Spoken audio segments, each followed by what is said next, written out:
In the news tonight, more cruise ships sailing into the Bridgetown port. Flowers and plants still big attractions. Broadcasting from our studios in the Pine St. Michael, this is CBC NewsNight, starting now. Hello, good evening to you. I'm Lisa Broom. Thank you so much for tuning in. In our top story tonight, an increasing number of cruise ships are coming to Barbados, some of them visiting for the first time. That's according to local officials who say the industry has been performing so well, it has recorded significant growth between 2023 and 2024. Anesta Henry has that story. Barbados has recorded a 20% increase in the number of cruise ships sailing into the Bridgetown port over the past year. Chief Executive Officer of the Barbados Tourism Marketing Inc., Andrea Franklin, says this continued growth underscores the island's prominence as the premier home port in the Southern Caribbean, servicing both contemporary and luxury vessels. Ms. Franklin gave the update while welcoming for its inaugural visit the ship Iona, which is owned by P&O Cruises.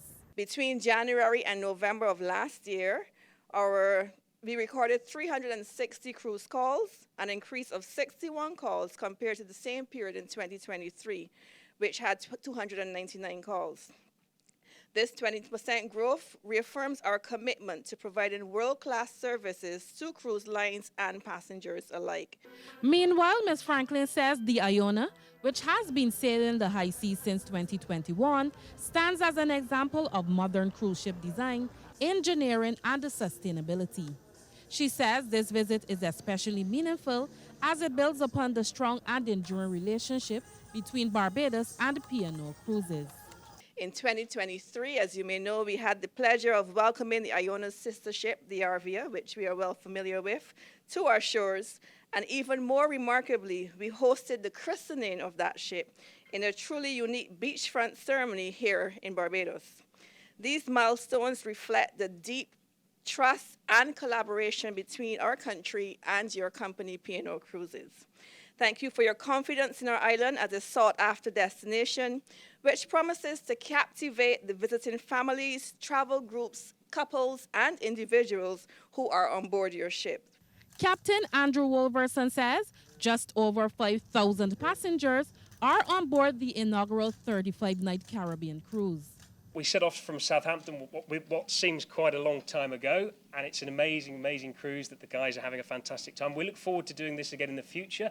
It's going down really well. The guests are having a fantastic time, and this is probably the jewel of the crown, the trip to Barbados. And actually, we've got an overnight call here as well, so we're very excited.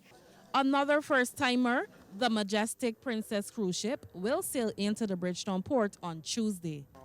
Anesta Henry, CBC News. Well, there's still a great interest in horticulture. So says President of the Barbados Horticultural Society, Jennifer Weech, during the launch of the annual show. Let's hear more from Rachel Agard. Cacti, bonsai, heliconias, water lilies, crown of thorns, and ixoras. These were just some of the flowers and plants on display by members of the Barbados Horticultural Society for its annual flower and garden show. Many people turned out for the event, among them Her Excellency the Most Honorable Dame Sandra Mason, President of Barbados. And the President of the Society, Jennifer Weech, believes the onset of the COVID-19 pandemic rekindled the interest of Barbadians in backyard gardening and is a part of their motivation for attending such shows. I think people are very, very keen. They say since COVID, people started to do a lot of back gardening, backyard gardening and things like that. And I think it's really bloomed into people's interest in horticulture. We're at a certain age, and then we have a section that are maybe a little 20 years younger than us, but we haven't got the 40 years younger than us, because they're busy with their kids and things like that. So it's relevant. But we got some people who are very helpful and keen and interested. That keeps us going. Some of the new attractions this year include the baobab fruit, a cannonball, marrow, and a sausage plant. Ms. Weech says they are looking forward to participating in the Chelsea Flower Show hosted by the Royal Horticultural Society, for which preparations are already underway. She says they are aiming for gold once again. They have a show in May. It's the last week in May, and we hopefully will be attending again this year. We have already started planning our display. We start planning from October. We're not going to tell you what it is yet, no. The Society's next event is an open garden on February 2nd. Rachel Agard, CBC News.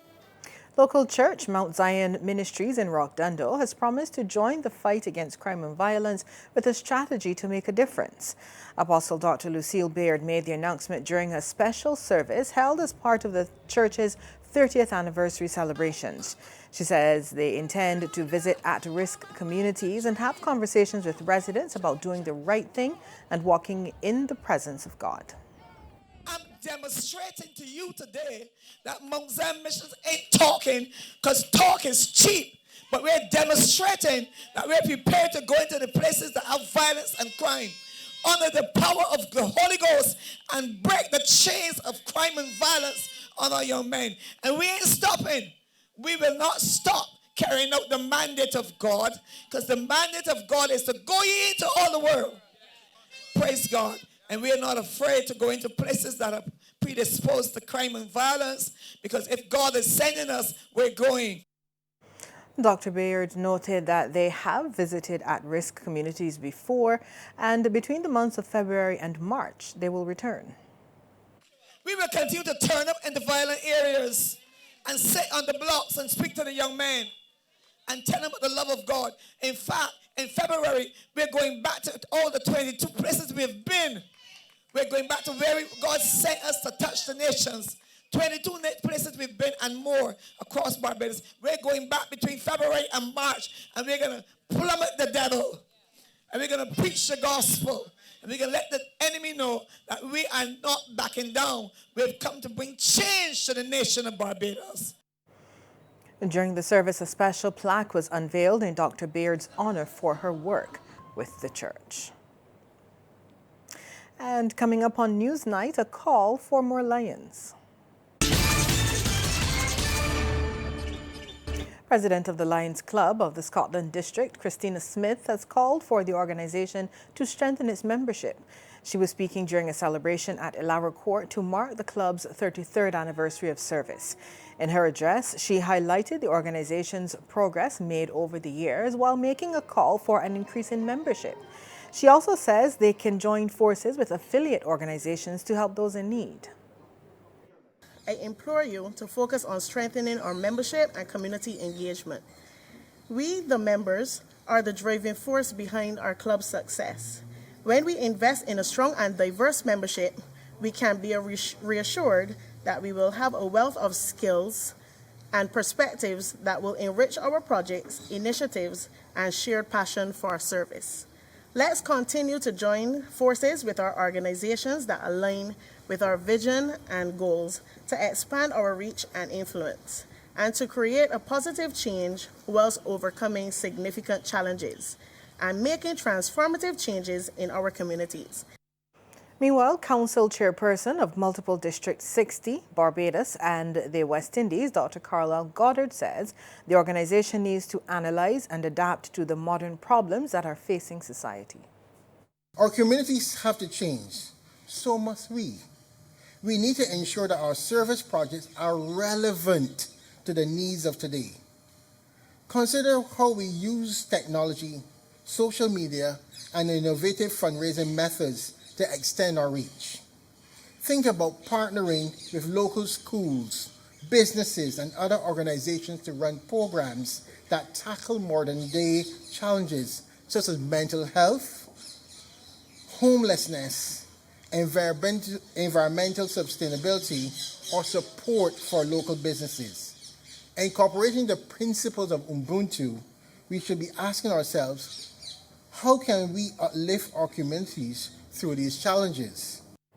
Several youth empowerment organizations were on the receiving end of some much-needed donations as a result of Barbadians trying their luck in a Christmas competition.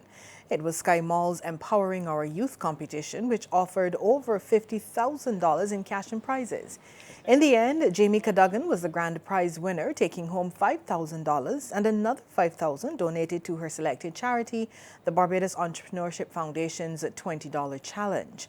Other winners and their chosen charities included Janelle Davis and the Ellerton Youth and Cultural Club, Anthony Leacock and the Tyrese Caesar Foundation, and Liam Murray and Youth Empowered and Alive. Operations Director at NSR Limited, Everett Eastman, says after extending assistance to schools and other organizations over the years, they saw it fit to concentrate on assisting young Barbadians. This year and last year, we really started to concentrate on the youth because we feel that we need to be able to focus on the people who are going to be the future leaders of this country. I want to really tell you that we are here to support you, and that it is not just a one-time occasion. A lot of you are here constantly presenting who you are to the public to be able to raise funds, and we will continue to encourage that. So lean on us as we are prepared to support you. We'll take a break here, but sports and weather are just ahead, so stay with us. Sports time. Good evening. I'm Damien Best. Well, a fighting half-century from captain Craig Brathwaite and a disciplined bowling performance has put West Indies in prime position to win the second test and draw the series against Pakistan in Multan. Brathwaite scored 52, his first half-century in 21 innings, as the Windies scored 244 in their second innings. Tevin Imlak chipped in with 35 and Amir Jangu 30, while Sajid Khan took 4 for 76 and Norman Ali 4 for 80. Well, Pakistan chased in 254 to complete the second highest runs chase at the venue, where 76 for 4 at stumps, still 178 runs adrift. Spinner Kevin Sinclair has 2 for 41. Well, Barbadian horse trainer Safi Joseph Jr. created history yesterday by winning his first Pegasus Stakes at Gulfstream in Florida. His charge, White Abarrio, ridden by Irad Ortiz Jr., was the 5-2 favorite and duly won the $3 million Pegasus World Cup, going 1 1/8 miles in 1 minute 48.05 seconds. Well, Orange House Tigers roared to victory as champions of inter-house sports at Good Shepherd Primary. Competing at their home base, the Tigers totaled 658 points, with Greenhouse Warriors taking second with 629. Blue House Wolves finished third on 570. CBC's Anna Margotich Boyce reports. Good old Bajan hot hands to begin proceedings, and then it was on to the grass for the hot feet. Under 7 girls, 50 meters to get the ball rolling. The Tiny Tots having the fun. Look at Zanaya Haynes of Orange. She's the champ. Soraya Hines was second, and Desha Boyce third. The boys now lots of energy to exert on the inside. It's a little pocket rocket in the form of Israel Aline representing Blue House. This is brilliant. Thierry Peach took second, while third went to Xavier Haynes. On the 9 girls and the center is where the action is. The other competitors can look, but they won't touch Zanaya Chandler of the Orange Tigers, a star in the making. She runs all the way into her mother's arms. Najee Miller was the runner-up, and Avia Monta was third. Boys followed seconds after, even at this stage, before Liam Best of Orange puts the S on his chest to win. Denari Roach took silver, and Raycon Neblit captured bronze. Let's move to the under-13 girls, the fastest at the school. 3 coming at your screen the hard way. It's Naraya Carter of Green with the top-end speed who takes it. Kaylee Hart was second, and Amelia Hall round out the medals. The big boys followed under-13s who will head to Napsat as the one to watch from Good Shepherd. Arms and legs working. It's a Donny Graves who led the flock to win for Green. Tyrone Ross was second, and third went to Papa Yawson. Yes, that's right, the Green Warriors were loving it. Swiftly on to the under-11 girls, 100 meters. Can't call this one just yet, but with a few meters to go, it's the Lani Eiffel who comes to the front of the field to take the victory for Orange House. Jose Willoughby was second, and third went to Sierra Clark. Final race on the cars, under 11 boys to wrap it up. As cool as a cucumber, it's Emmanuel Castro Miller. His time to shine for Orange. Winning ahead of Jaden Beckles and Thiago Whitfield. Good Shepherd Sports 2025. It was an absolute pleasure. Anmar Goodrich Boys, CBC Sports. Yeah, thanks, Anmar. Finally, Italian top seed Yannick Sinner secured back-to-back Australian Open titles today with a victory over Alexander Zverev 6-3, 7-6, 6-3. Well, American Madison Keys beat defending champion and world number 1 Aryna Sabalenka yesterday to take the women's title 6-3, 2-6, 7-5. And that's it for sports for tonight. The weather details up next.